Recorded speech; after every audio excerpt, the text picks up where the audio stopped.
Microsoft To Do integrates seamlessly with Outlook, Teams and Planner, allowing you to manage tasks across platforms efficiently.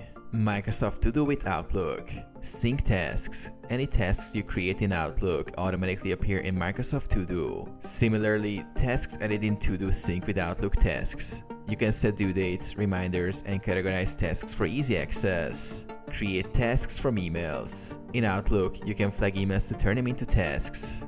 These tasks will then appear in your to-do list. Microsoft To Do with Teams. Tasks integration in Teams. You can view and manage to-do tasks directly within Teams by adding the To Do app as a tab to your team channel. This lets you stay updated on personal tasks and assignments without leaving Teams. Tasks assigned in Teams. If tasks are created within Teams, they also appear in To Do, making it easy to track and manage all your tasks in one place.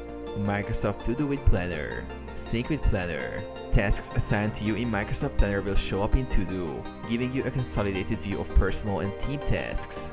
You can manage them, update statuses, and mark them as completed in either platform.